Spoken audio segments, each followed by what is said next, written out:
Hello বন্ধুরা, আসসালামু আলাইকুম। তো বন্ধুরা, আজকে আমি গুঁড়া মাছ চচ্চড়ি করব। তো আমি প্রথমে এখানে আলু কুচি দিয়েছি, শালগম কুচি দিয়েছি, সাথে দিয়েছি কিছু সিম কাটা এবং উপরে আছে গুঁড়া মাছ। এখন আমি দিব মশলা। তো প্রথমে আমি দিব পেঁয়াজ কুচি,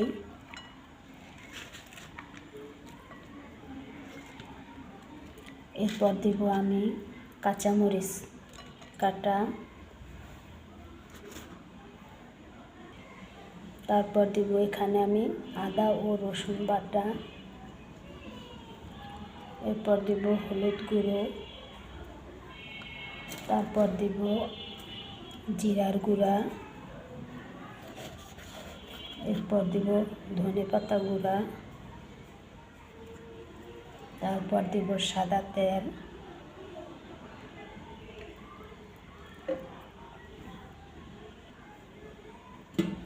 এরপরে দিব আমি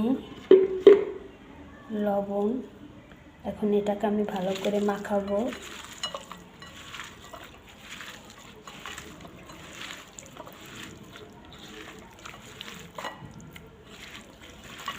ভালো করে মাখিয়ে আমি এটাকে 15 মিনিট ঢেকে রেখে দেব।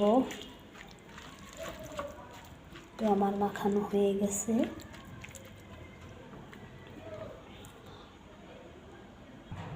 তো বন্ধুরা, 15 মিনিট পরে এই যে আমার গুঁড়া মাছের এই যে কালারটা এরকম আসছে। এখন আমি এই যে চুলায় কড়াই চড়াইয়া দিচ্ছি। এখন আমি মাছটা ঢেলে দিব।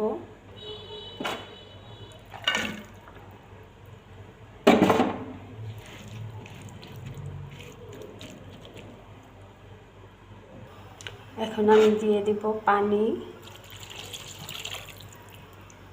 তো আমার মাছটা যখন ফুটে আসবে তখন আমি ধনেপাতা কুচি দিয়ে উঠিয়ে দেব।